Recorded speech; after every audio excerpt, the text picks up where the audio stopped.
performance series, which will continue through the month of May, and then we'll take a break in the summer. It will start up in the fall. And in case for any of you that haven't been to the series before, every month there's a different conceptual theme where I then collect other local artists and performers to come and perform some of their pieces or their works that relate to that conceptual theme.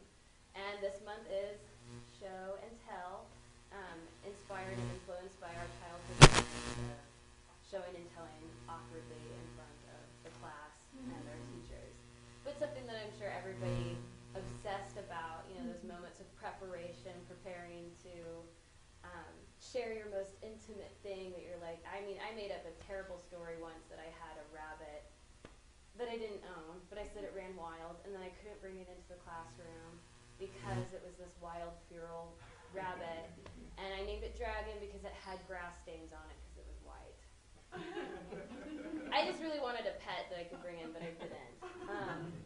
But I will show and tell first, and relating also to children, I was recently a preschool teacher at an independent school here in Kansas City, and the students and the parents usually give you gifts, which is really exciting.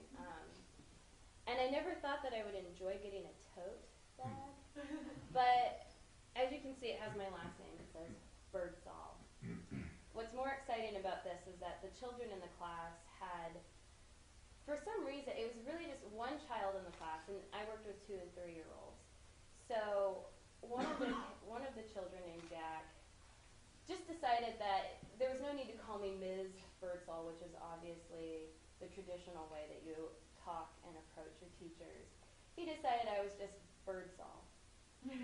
So in the classroom all the time, he's like, Birdsall, come and look at my drawing. Birdsall. So that was all I would hear. And my whole life, my first name's Rhiannon. Everyone has always tried to give me some sort of like shorter nickname because apparently it's hard to say the word Rhiannon. I don't know. Similar to Shannon. I don't know how different it is, but that kind of then infected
as a Lego figure circa 1983.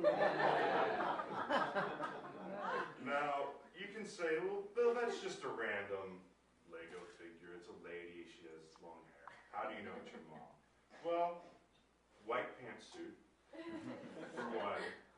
Dorothy Hamill haircut, which she still wears to this day. Of course, this weird kind of primary color stripe, pattern. And then here's the kicker. My mother's entire career was spent in the aerospace industry. And it may be very hard for you to make out, but there's this tiny little airplane on this figure's shirt.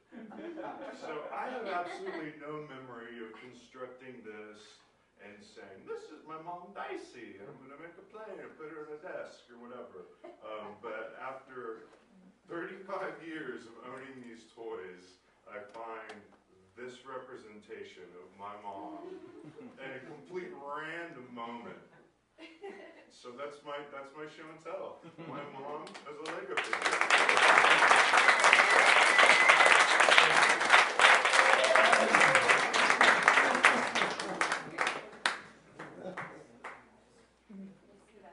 Next performer will be Megan Birdsall.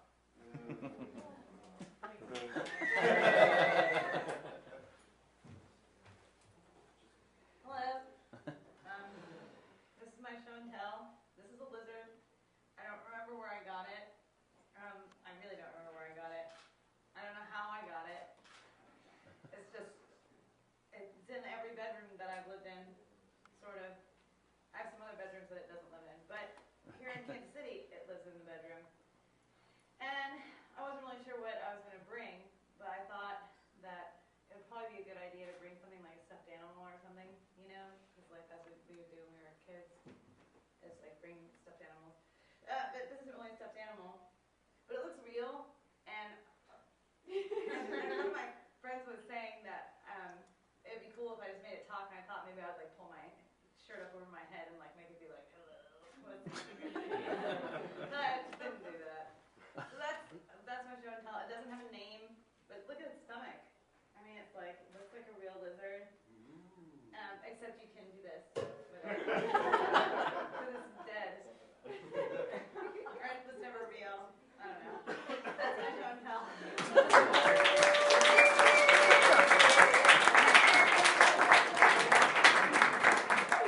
The next performer will be Cheryl Burnett.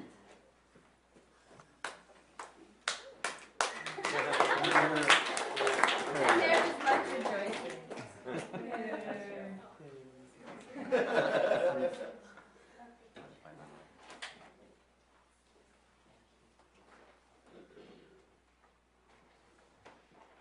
Hi.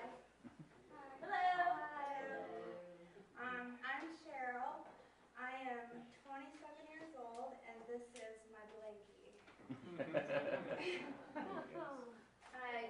My great Aunt Nora made it for me when I was born. I didn't really know her very well, so I don't know why she made me a blanket, but she did.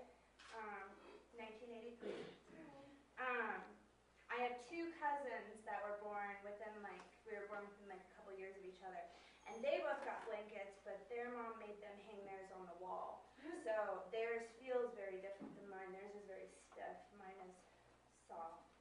No one's allowed to touch this but me.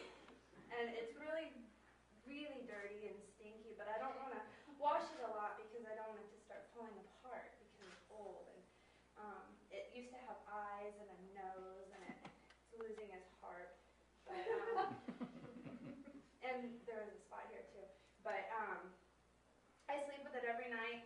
There's usually a pillow here and a pillow here, and then somewhere in that mix is like this balled up blanket that I sleep on. It's very special. I feel better when I'm sad or when I'm sick. I've slept with it every night since I was born, obviously, as evidenced by the shape it's in.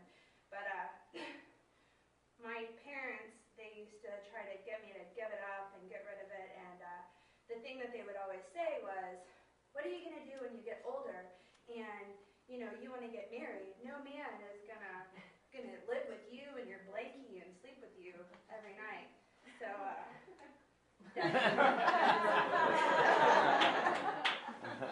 that's my show and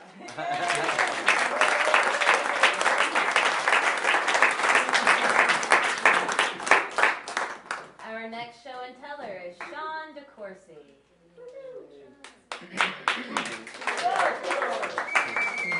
Well, I didn't get married or anything, but I have an interesting story, I guess. This is more of a cleansing technique for me. I got this hat in I think probably 2002. It was my first and only real semester in college before, I decided to go into better things. And I was in Milwaukee, so of course it was cold. And I don't know, I'm a hat person, I always have been. As you can see, I have a hat on now, and I'm holding a hat. And I'll probably just go ahead and do this for right now, because it's going to be the last time I wear this hat tonight. Because I'm giving it up. First week in Milwaukee, I was at a thrift store, and was looking for, whatever you look at thrift stores for. Hats, ties, pants, shoes, loose women. Not really. He's back there.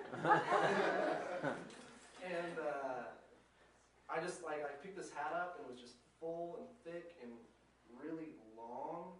It's like I picked it up and I was like, I call it the reservoir tip for years because it looks like a but it's like if it was warmer outside, I could still wear it, and if it was colder outside, I could roll it up. And I was like, oh, it's so great, it's a thick hat. And then everybody saw me with the hat on because it's cold all the freaking time in Milwaukee, so it's like I always had the hat on. So it was kind of like my thing, I guess, for the short period of time that I was there.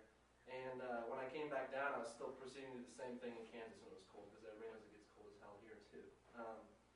And it's 2011 now, and I still have the hat, and it's more annoying for me because I love the hat still, it's great, but everybody else, a handful of people hate it. They're ready for me to move on and get a new hat.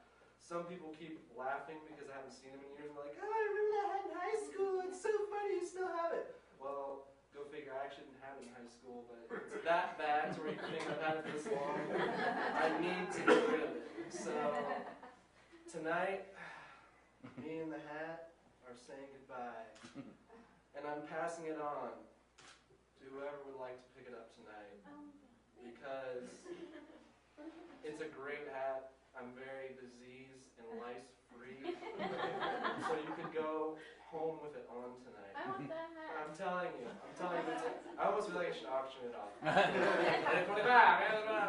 can't talk that fast. So I'm just going to give it away. I'm going to set it aside. I'm going to set it on here. I'm going to walk away. And bid the hat farewell. Because I'll never get there. Because, I really like this hat. Should we have a drawing for the hat? A toss-up? I want to start with that. Yeah, we can try to toss it. How many people want the hat? Is it like a bouquet? Raise your toss it? hand. I am getting married, and it's tonight, and I'm going to toss him a bouquet. No, because some people can't reach it. Anybody who wants the hat? Stand in the aisle. File right here, in this central area. And I'm going to try not to get any of this. No karma. And you know what? Just for one request, I would really love it if you guys would gotta get keep the together. name as the reservoir tip, because it's very, come on now, look at this thing. I can put it over a hat, an existing hat. It still has a reservoir tip for your discharge. Okay.